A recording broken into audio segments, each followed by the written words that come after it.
Good evening, everybody, and welcome to the fourth in this series of Great Minds.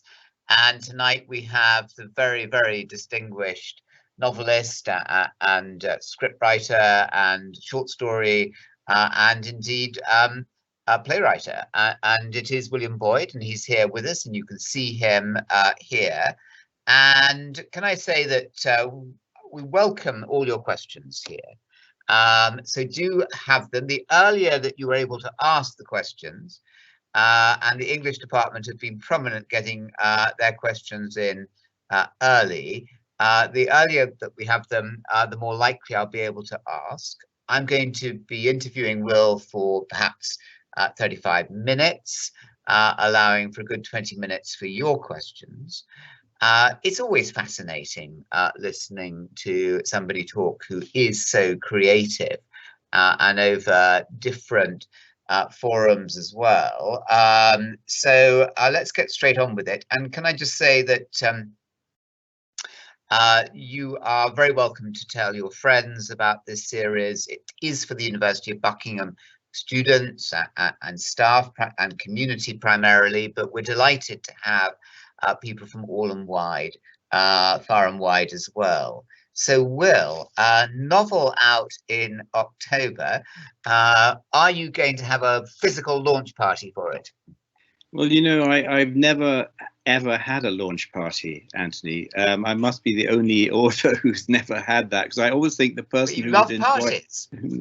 No, I don't. I'm not a great party, but I think the person who'd least enjoy a launch party is the author. And so I've never had one. I will have a private celebration. It's published on October the 8th, but I won't have a party because I feel that, I don't know, maybe it's tempting fate. You know, you have a party and then that day you get 5 stinking reviews, you know, so why have a party? So I duck and dive on that one. That's never happened to me at all. So this is Trio. So tell us about Trio. When did the idea germinate? Well, I've had the idea for quite a long time. I wanted to write, hence the title, 3 short stories could be read in any order. That was the beginning of the idea. So I thought, trying playing with form and trying to think that could you, as it were, shuffle the deck of 3 short stories and still make sense of the narrative. But I sensed also that that was a bit ambitious for a novel. And so I wrote a novel essentially springing off from that concept about 3 people, and we move between their 3 lives, and they're all interconnected because they're all working on a slightly dodgy, naff British movie in 1968. So there's a kind of film background, but actually the novel is about their secret lives. And I have as an epigraph to the novel, a quote from Anton Chekhov, who's possibly my favorite writer, where he says, most people live their real, most interesting lives under conditions of secrecy. And this is a concept that I explore. We have these 3 people, a film producer, a man, a woman who's a novelist, and a young American actress. And we move between their 3 secret lives, and we see how they impinge on their public lives in the course of the summer of 1968, which was a momentous year everywhere in the world except Great Britain. So that's the rough plan of the novel, and it's 3 lives, 3 secret lives, with the background of a sort of swinging 60s, slightly silly British film. And the how does it all fit together? And where are we? Where would you like us to be at the end of it? Well, I think it's hard to say. I like to leave my endings open. You know, I don't like to tie every loose end into a neat knot. I like to leave the reader with a sense of catharsis, but also with a sense that, you know, not every question is answered, and that they can make their own mind up about who's good, who's done the right thing, who's made a mistake, and so on. The novel is, as D.H. Lawrence described it, I believe, the bright book of life. It does the human condition better than any other art form. And so basically what I'm doing in my novels, like all novelists, is trying to explain this curious adventure we're all on and what sense can be made of it. And also the other thing that novel does is offers you access into people's minds and lives in a way that real life doesn't, because people are opaque and mysterious. Even those closest to you, you don't really know what they're thinking, but you do know what people are thinking in a novel. So if you want to understand what's going on in the heads of other human beings, my advice is go and read a novel and you might emerge slightly wiser. So tell us about your own life and how you organize home and where you find the stimulus from. How sociable are you? I think I'm probably as sociable as most people. I have a wide circle of friends. My wife and Susan and I have lots of close friends, not necessarily in the worlds we occupy, which is novel writing and filmmaking. We happen to know lots of doctors, mysteriously, not a bad thing. But I've been writing. My first novel was published nearly 40 years ago, so I'm an old pro now, and I sort of organize my life quite simply. I probably write every day, write something every day. If I'm writing a novel, it's more disciplined. I write for 3 hours every day, 7 days a week. But then I do all the things that other people do. I take the dry cleaning out, I shop, I go to the movies, I travel. But at the center of the ordinary life, if you like, is this quite disciplined, creative world where you have to sit down at your desk and put in the hard yards. Otherwise, a novel, which takes so long to write, just won't be written. So tell us about that process. Where you write, always in the same place? Do you handwritten? And why 3 hours, not 2, not 4? Well, I do write my first drafts in pen and ink. I'm a pre-computer novelist, and I then transfer it onto my computer and edit it on that. But the first draft is always written in longhand in a lined notebook. The ideas come from anywhere. I think ideas for novels are quite rare because that initial germ has to be able to be expanded into something that's over 300 pages. So whenever I get an idea for a novel, I write it down in a notebook, and I have a stack of ideas, and I always know the novel I'm going to write next while I'm writing the novel I'm writing. And then it's a question of, in my case, what happens is a long period of reflection and investigation, what I call the period of invention. I research, I may travel, I buy books, I read, and slowly but surely I begin to ask myself a series of questions, and the answers I get to those questions form a kind of aggregate of information, and from that information I begin to see a narrative. And I'm a great believer in narrative. I think a compelling story is absolutely essential part of the pleasure of reading a novel. And so there's a lot of effort goes into constructing a plot, making the characters real, making the story real, and that whole process seems to take me about 2 years. And I won't start writing until I know exactly how the novel will end, until I have my destination.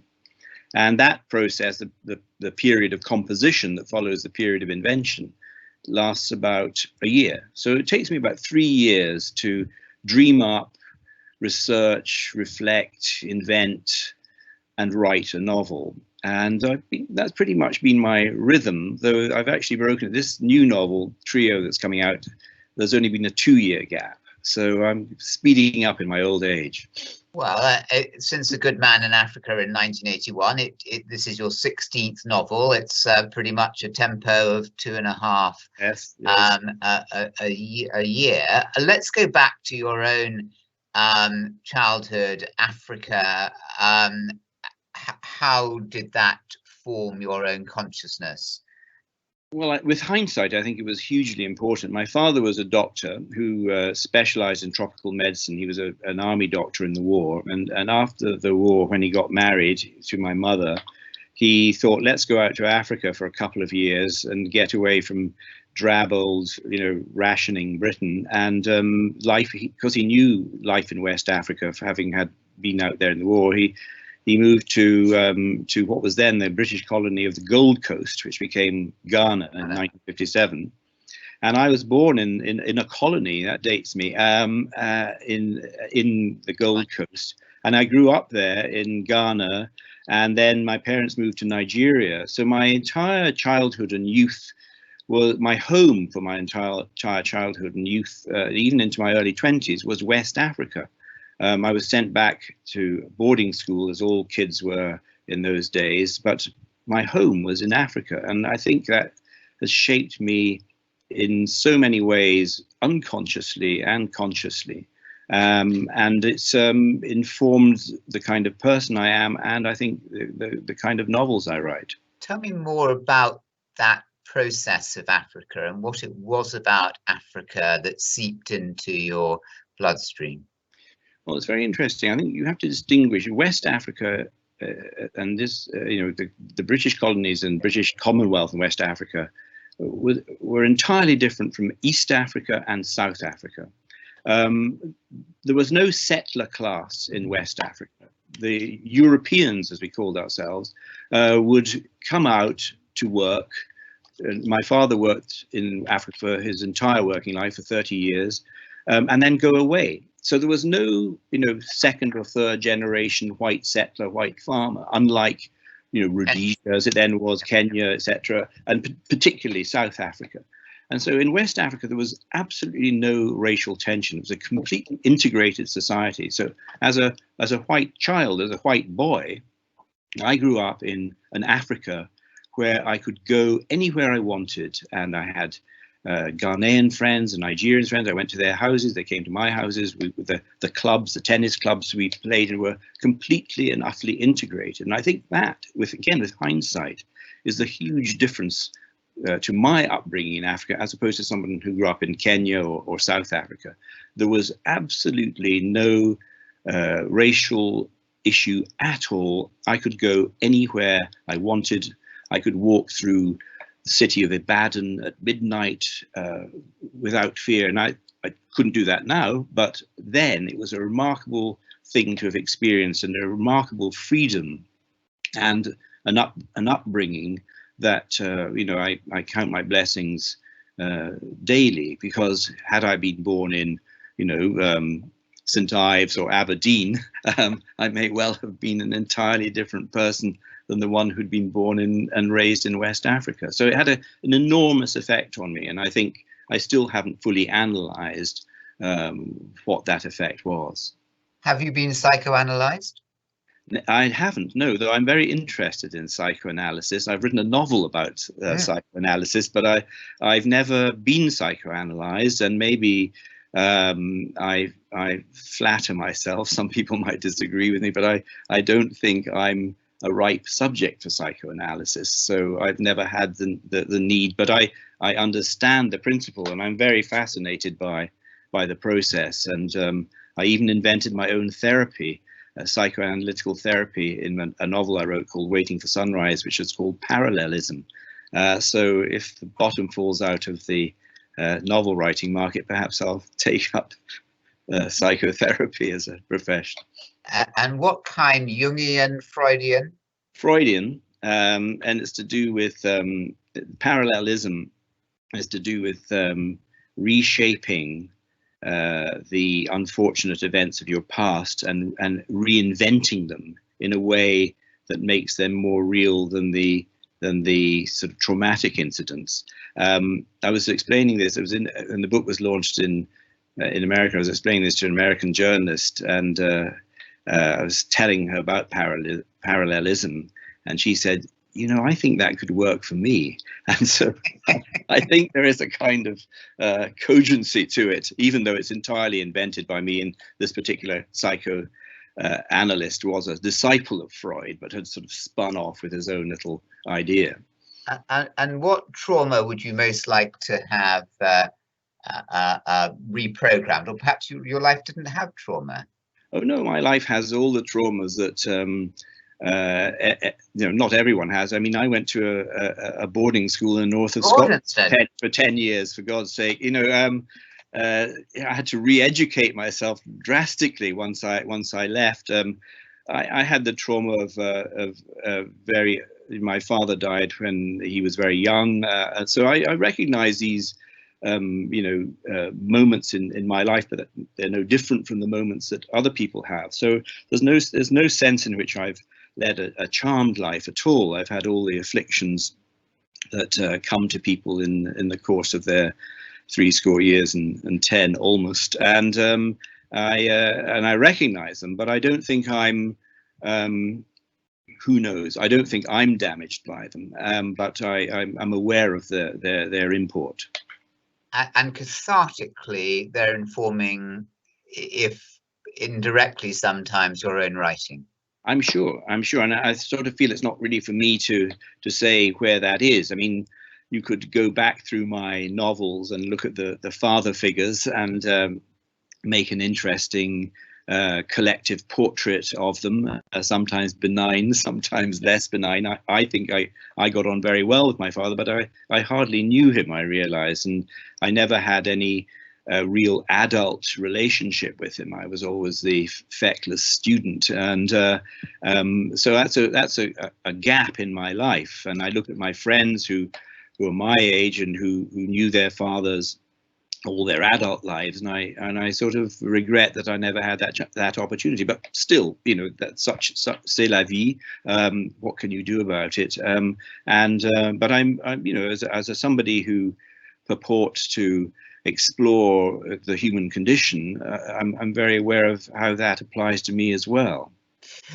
And just very briefly, I mean, how brutal was it going off to boarding school, 5,000 miles away from home? I was kind of prepared for it, because I think all children who grew up in the colonies and the Commonwealth, you could have a very good primary education there, but we all knew that we would be sent back home. And it's almost like Rudyard Kipling, we all knew we'd be sent back to the motherland for our secondary education. So I was ready for it, but of course it is a massive change. I mean, I hadn't seen snow.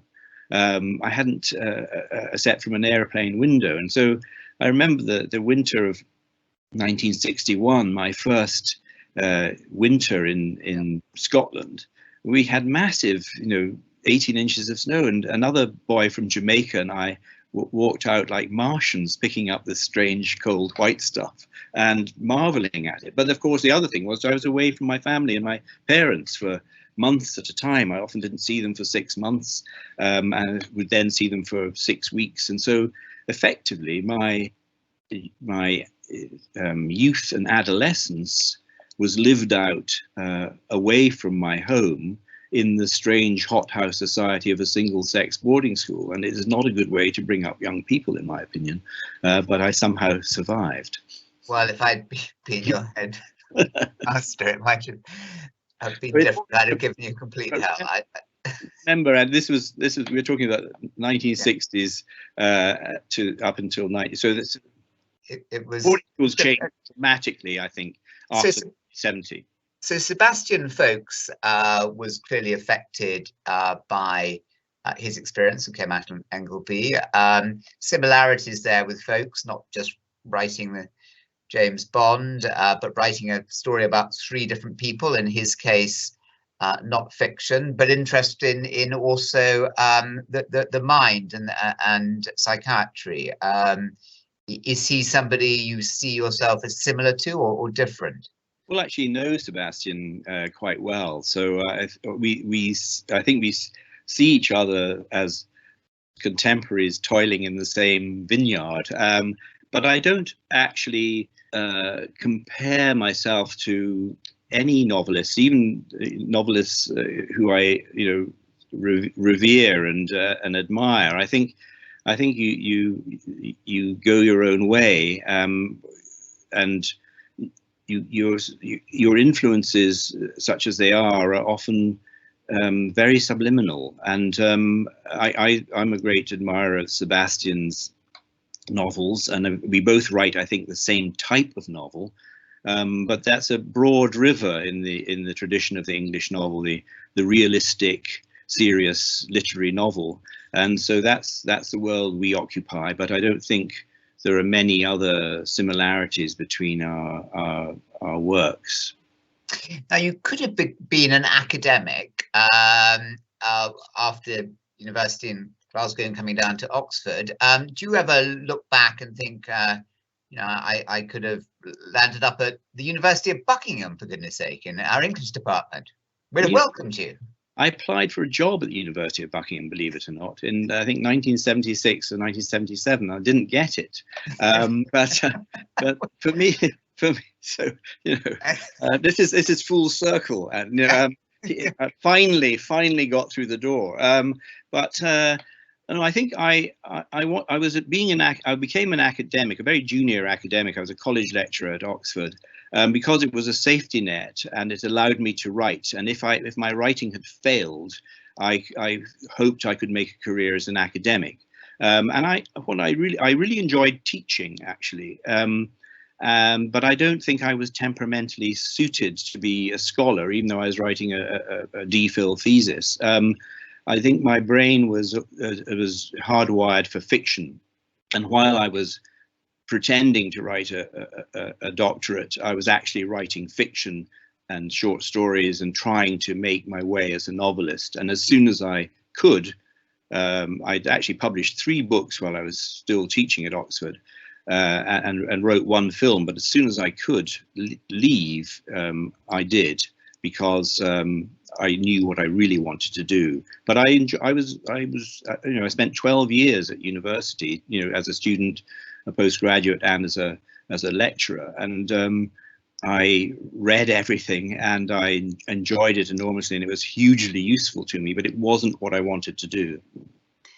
And A Good Man in Africa, 1981, how did that come, and was that the first novel, or were, like so many writers, there were others that were unpublished beforehand? Yes, in fact, it was my 4th novel. I have 3 unpublished novels in a desk drawer somewhere. Against the Day and True Love at 29. Yes, and one called, what was the first one called? Is That All There Is? And they were apprentice works, and through writing them, I learned how to write a novel, which is a tricky thing to learn. Actually, you can't. I suppose that there were no creative writing courses in those days, and so it was on-the-job experience. And so writing those 3 novels, which I then pillaged and cannibalized, was in a way allowed me to write A Good Man in Africa, my first published novel, which was again, in retrospect, was for me a fantastic success. It sold very well. It got very well reviewed. I won prizes. It went into paperback. It was sold abroad. So it looked like a sort of dreamlike debut, but actually it was the 4th novel I'd written, and there'd been many years of toiling that produced A Good Man in Africa. And did winning the Whitbread mean much to you? I think in those days prizes weren't as important as they are now. It was very nice to win. I won the Whitbread Prize and I won the Somerset Maugham Prize with that book, and it made my publishers confident in me, and they gave me slightly more money for my next novel. And it sort of, I suppose, it attracted a certain amount of attention, but it wasn't a kind of game-changing moment. And my second novel, Ice Cream War, which was published in, I was shortlisted for the Booker Prize. Oh. And I was 30 years old. I was a very young novelist to be in that company. But even then, the Booker wasn't as significant an award as it became. But it was still very good for me. It was a good thing. Schindler's Ark beat you? I can't remember who won in '82. Yes, Schindler's Ark, as it was called, and then renamed Schindler's List for the film. But yes, interesting win, because in a way it's even Thomas Keneally, who I've met, is very gracious about it. Is not really a novel. It's a work of non-fiction. But anyway, it's a lottery. It's not winning the Booker in 1982 was a fantastically helpful thing for me in my career anyway. So I'm very, very glad it happened. But at the time, it didn't seem particularly significant. And then your third, Stars and Bars, I remember as being a really significant event, with a lot of attention about it. Tell us about that story. Well, Stars and Bars is a story of an Englishman in America. I'd been going to America a bit by then. It was fascinating. It's a comic novel. It's probably my most unashamedly comic novel. Attempt to write. I mean, Good Man in Africa is a comedy as well, but Stars and Bars is about a fish out of water, a cultured middle-class Englishman in the deep South. And the thing that was interesting about that, it was sort of my introduction to the movie business, because it was made into a Hollywood movie with starring Daniel Day-Lewis and Harry Dean Stanton, amazing cast. I wrote the script, and it didn't launch my screenwriting career, because I'd written some TV movies before that, but it kind of cemented this parallel life I have as a screenwriter. And it was produced by Columbia Pictures, and it was fascinating learning curve for me, and it inaugurated a period of my life which was very much Hollywood based. I used to go to Los Angeles 2 or 3 times a year. I wrote other films for Hollywood studios, and so my screenwriting life took off in America after Stars and Bars. So it's the novel is still in print. It sells away, but in looking back at my career, I see it more as a kind of pivotal moment in my screenwriting life, and how it launched me into the movie business as opposed to British television, and all the experiences that come with that, good and bad. And screenwriting gives you an income which a novelist won't necessarily enjoy. Well, it can. I think it's more to. I would look at it this way: it gives me the option of not having to write a novel to order. It is another safety net, and because I don't earn all my income from novel writing, I have a curious freedom to take 10 years to write a novel if I wanted, because it's something I always wanted to do it as well from the very beginning of my novel writing career. And then in a way, my novels opened the door to my screenwriting life. And I've managed to keep the two, rumbling along side by side. And I've had a lot of films made. I've had 18 films made from my screenplays, which is a very good hit rate in the movie business. And I really enjoy it. It's another world. I have many of my friends are actors and directors, so I'm not just hanging out with other novelists and publishers. So many want to make that transition and to be able to write novels and screenplays. How distinctive are those skills? You spoke earlier, Will, about learning how to write a novel is something you need to master. What is the mastery of the novel, and how does that differ from the mastery of the screenplay? Well, it's a huge difference, actually. I don't think you can really master the novel, because the novel as an art form is the most generous form you can make. You can do absolutely anything you want in a novel. You can write a 500-page novel about an hour in somebody's life. When you shift from that art form to the art form of cinema, you make a monstrous change, because the novel is effortlessly subjective. But in film, and this I include television in this, in film there's basically one point of view, which is the camera lens. It's relentlessly objective, and to be subjective in film, to try to get under the skin of people, to try to get in their heads, is very, very difficult.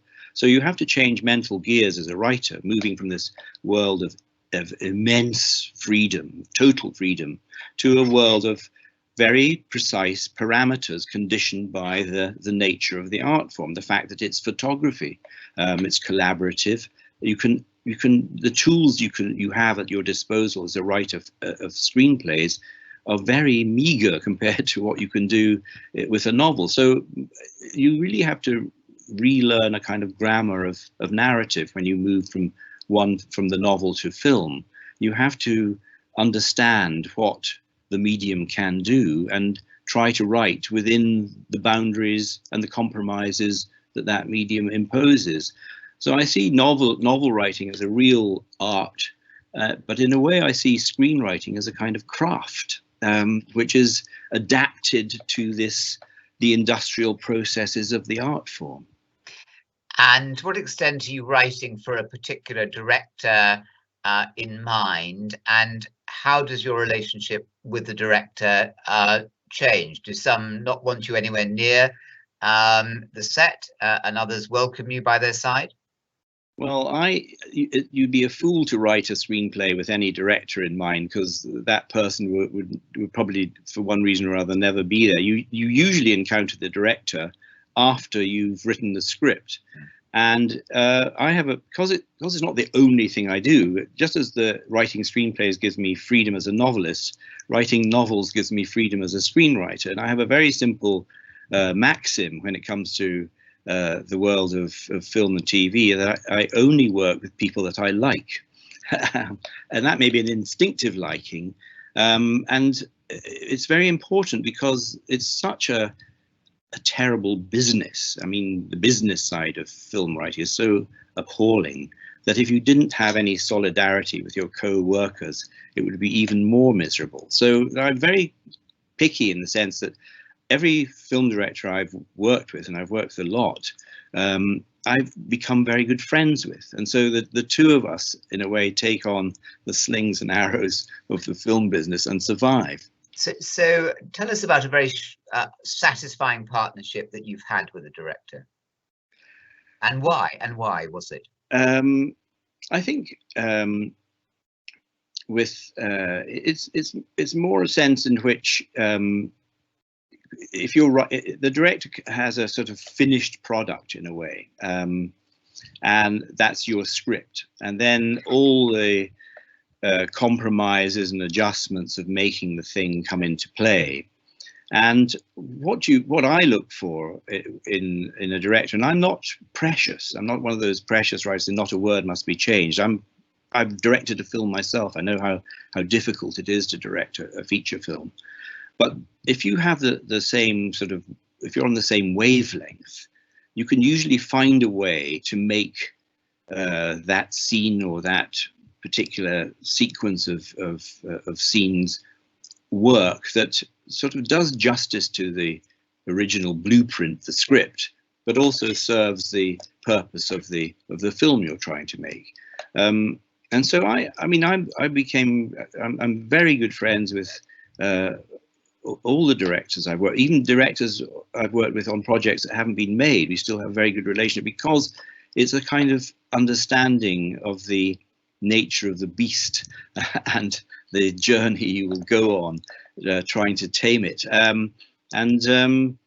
You know, I worked with Richard Attenborough on Chaplin in exactly the same way as I worked with the latest project I've done, a wonderful German-Portuguese director called Miguel Alexander. We just done a 6-hour spy thriller set in Berlin in 1961, in the summer before the Berlin Wall, and we worked fantastically well on that. I don't mind if there are changes made for budgetary reasons or even interesting narrative reasons, and so it's a true collaboration, and I think that's why I enjoy doing it, because I have my perfect autonomy as a novelist. I'm in my ivory tower writing away, and nobody tells me what I can or cannot do.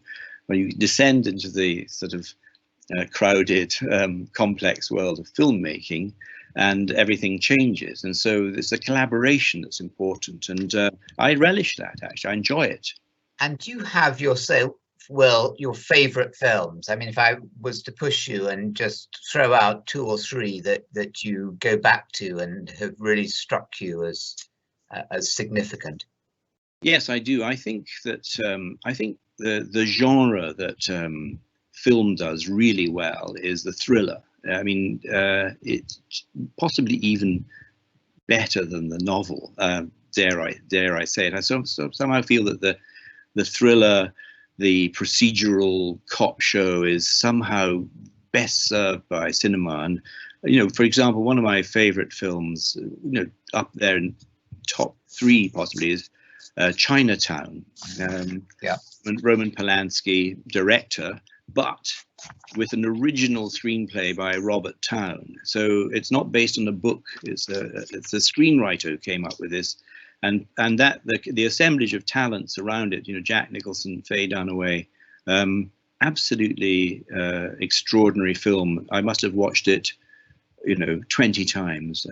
But I'm very eclectic in my. I've also watched Blade Runner by Ridley Scott, which is also a kind of sort of Raymond Chandler in the future procedural thriller, and it's so I have but I think the films I like. There's another great film, Alan Pakula, called Night Moves, wonderful private eye film. These are great films, and as I realized, my top 10 contains so many thrillers, and I sort of lean towards that, and it's rather wonderful to have the opportunity to write a Cold War spy thriller in exactly that genre and try to replicate as best you can the successes and tensions of these great movies. And was that as much fun as James Bond? Well, I enjoyed writing my James Bond novels solo very much. Actually, I took it very seriously. It was a great job to have been offered, but I didn't take it lightly. And I'd written a lot about Ian Fleming, paradoxically or curiously, before I was asked to write a continuation Bond novel. So I knew a lot about Fleming's world, and I knew a lot about Bond, and it's the literary Bond. It's nothing to do with the films. So we should ignore the films, I reckon. Concentrate on Fleming's very uneven novels, some of them much better than others. And I took Bond to West Africa. In fact, I took him back to my homeland and plonked him down in the jungle with no gadgets and no powerful weaponry. And really, he was an unaccommodated man. And but I was very true to the spirit of Fleming's work, and I reread all his novels, took notes, and everything that happens to my James Bond in solo has its source in Fleming. Even the oddest things are somehow referenced in what Fleming wrote about his original creation. And tell us about Lunch, the short story. I think, I've written 100 short stories. I've published 5 collections of short stories and Lunch is perhaps, I've actually read it on the radio, so it's quite close to my heart. I use short stories as a kind of laboratory where I can experiment with narrative and with techniques and ideas I have that you wouldn't want to spend a whole novel writing. And Lunch is, in a way, one of the strangest stories I've ever written, because it's basically just a very stripped down account of 7 lunches that this particular character is having. And as where did he eat? What did he eat? How much did he cost? What was the tip? It's just a list of things, who was there, etc., comments, almost like a diary, a kind of food diary. But in the course of these 7 lunches, an entire life is revealed. And it all ends rather sadly and bitterly. And I think it's a very short story. It must be no more than 2,000 words. But somehow, through that technique, through that experiment of boiling down a life into 7 lunches, I kind of did it. It's very affecting, and people remember that little story. Definitely one for everyone looking at this to follow up. And coming towards questions now, the Nat Tate hoax. I mean, what was it? How do you look back at that now? Tell us about it. The Nat Tate hoax is, I think, when I'm dead and gone, that's what I'll be remembered for, because it was something I was asked to come up. I offered to. I was I was on the editorial board of an art magazine. I'll try to make it as succinct as possible. And the editor said, "How do we get fiction into an art magazine?" And I said, "Why don't I invent an artist?" So I did. I invented this artist called Nat Tate, an American artist born in 1928. And I wrote a short life of Nat Tate. It ended very sadly. He committed suicide in 1960. And I illustrated it with photographs and a few surviving drawings, because Nat Tate destroyed all his work before he killed himself, which is why nobody's ever heard of him. And on the editorial board of this magazine called Modern Painters was David Bowie, rock icon. And we both joined the board at the same time. I got to know Bowie over the 2 or 3 years we were on the board. And he had a little publishing company. He said, "Let's publish this as a book." And I said, "Great idea." And so we published Nat Tate as a rather beautiful, small coffee table monograph, beautifully printed, glossy paper, color illustrations. And Bowie decided that he would launch this book at a very glittering party in New York, in Manhattan, in the studio of Jeff Koons, the famous, what we call him, pop artist, who was a friend of Bowie's. And who wouldn't go to a party hosted by David Bowie in Jeff Koons' studio? So the whole of the sort of New York glitterati were there. And Bowie read out extracts of Nat Tate. And he'd written the blurb to the book, in fact. He claimed to own a Nat Tate as well. And a British journalist who was one of the small number of conspirators went around the party asking people if they'd heard about Nat Tate. And of course, people being people said, "Oh yes, what a tragedy. He died so young." I think I remember that show in Philadelphia that he dug a hole and promptly jumped in. And then a week later, we're going to do exactly the same in London. I'd done interviews and it was on the radio, but the journalist decided to blow the hoax wide open. And it became a 24-hour news event. Thanks to David Bowie, I think if it had just been me, then nobody would have been interested in it. But because of his presence and his allure and his renown, it became a huge event, and it's never ended. That was 1998 we published. April Fool's Day, 1998, was the party in Manhattan. And here we are 22 years later, and it's about to be republished. It's been translated into French, Spanish, German, Italian. Every time there's a hoax, I'm asked to comment on it. I become known as a hoaxer. Not many people were hoaxed for not very long, but the world loves a hoax, particularly if you're hoaxing pretentious intellectuals. And thanks to Bowie's renown and then his death, just renewed interest in Nat Tate. And so it goes on and on and on. And it's an extraordinary thing to have happened. It wasn't at all what I planned. But now, 22 years later, I have to recognize it as a phenomenon. And I'm Victor Frankenstein and Nat Tate is my monster.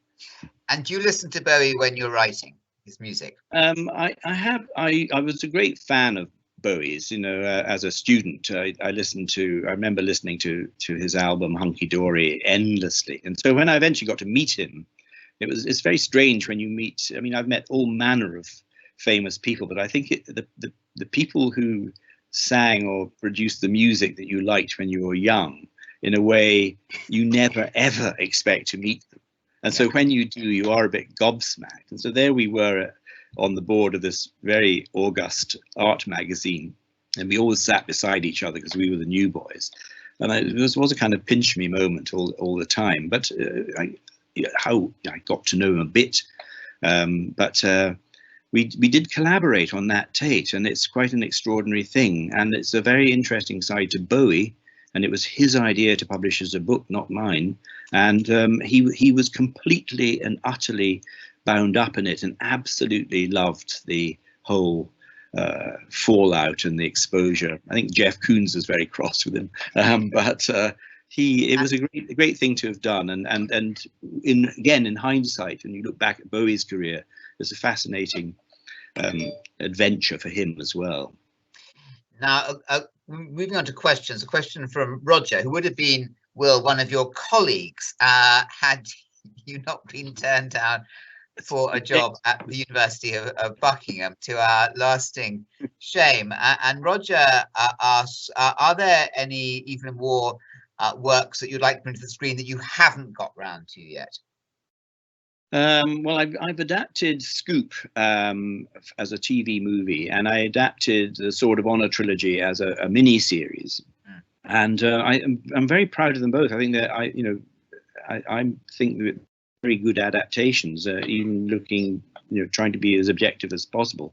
At one stage, I was being sort of circled around to do a remake of Brideshead Revisited, which would have been tempting because I have quite strong opinions about Brideshead Revisited. But I think which are? Well, I think it's totally autobiographical, of course, but I also think there's a very covert gay aspect of Brideshead, which, when you know about Waugh's life and then you read the novel with that sort of insight, makes it far more intriguing as a kind of confession on Waugh's part.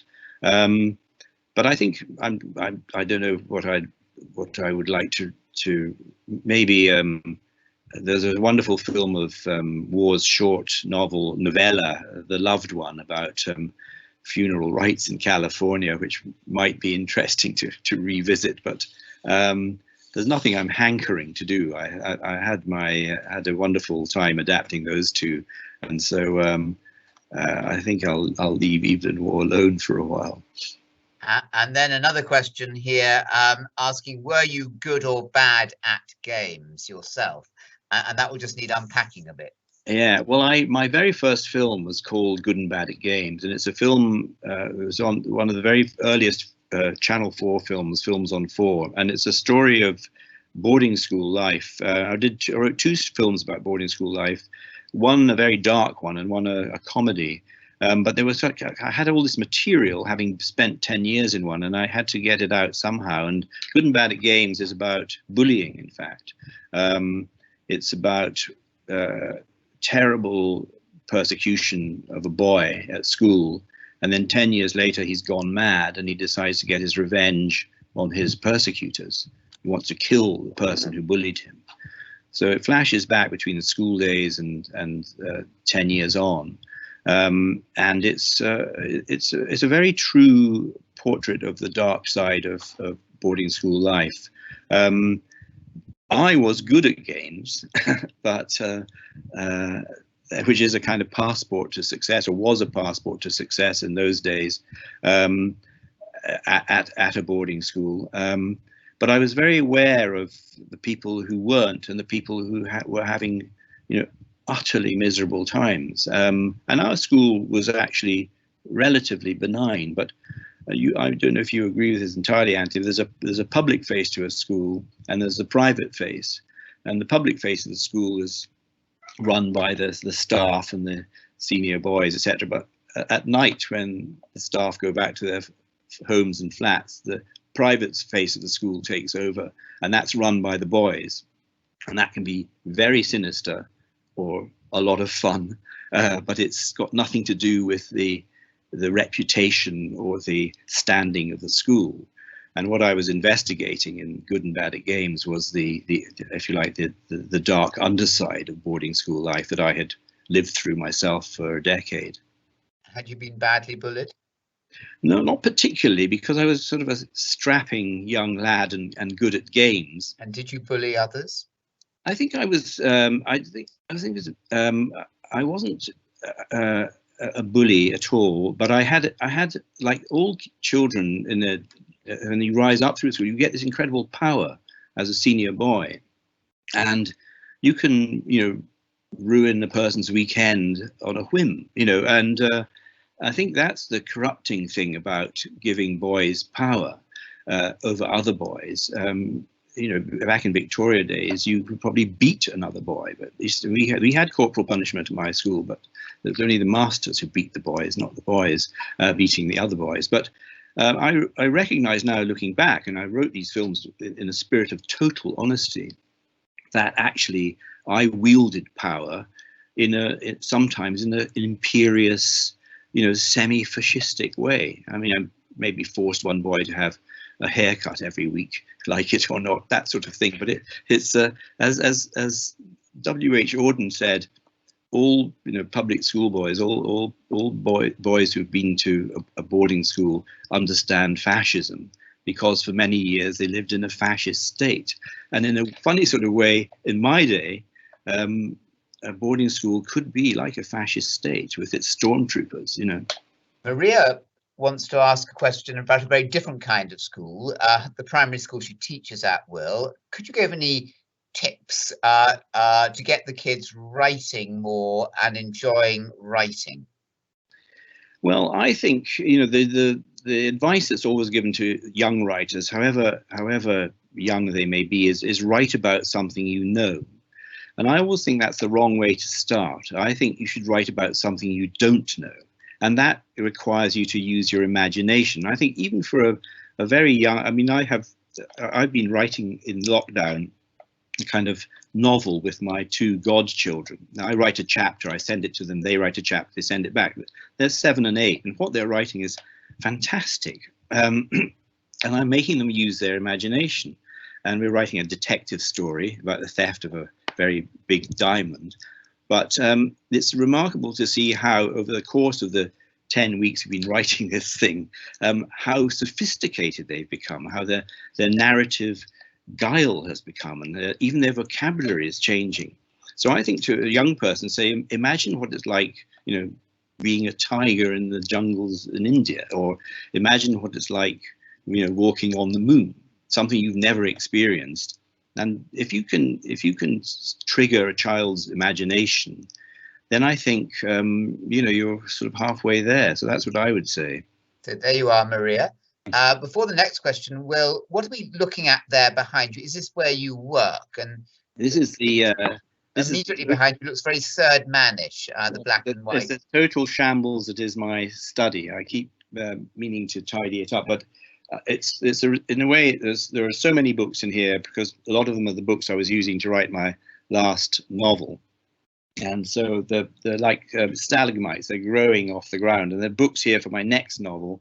And there are books here for the TV and film projects I'm writing, because I like to sort of compile a small library of books that I need for this project, 30 or 40 or 200 or 300, however that many may be, because I have a chronic book storage problem as a result. And on the back wall, there's sort of memorabilia, film posters and pictures and book covers that weren't used and things like that. But it's what you're seeing is 10% of the total shambolic mess that actually exists. This is one of the great things that one can get through a webinar literary interview. I mean, if Will was on the stage at Hay on Wye, we couldn't be looking at your room as we are talking. And the manuscripts themselves that you've written, are they going off already to an archive library?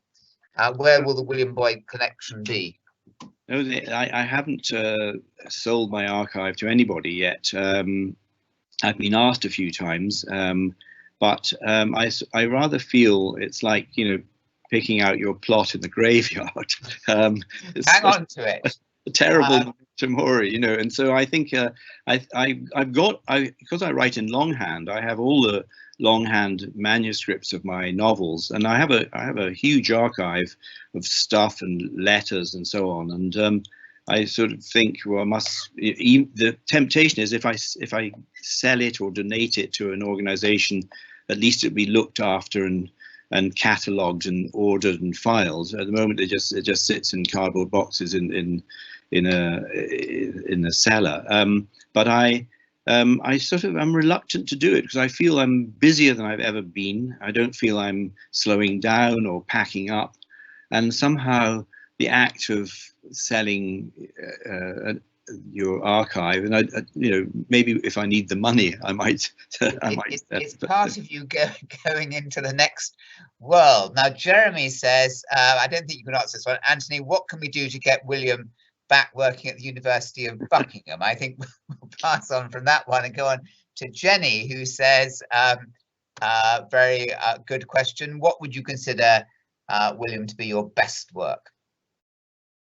I have this boring answer that for me as a novelist, I always feel I'm firing on all cylinders in the last novel I've written, and in the next novel I write, it'll be even slightly better. Now, readers may not agree, but in terms of my competence and my technical ability as a novelist, someone who's been writing novels for 40 years, I always feel that that what I do most recently, in a way, is as good as I can be. And so I don't have any favorites amongst my novels, partly because of the way I write them. I spend so long thinking about them that by the time I get to writing them, they turn out very much as I hoped they would.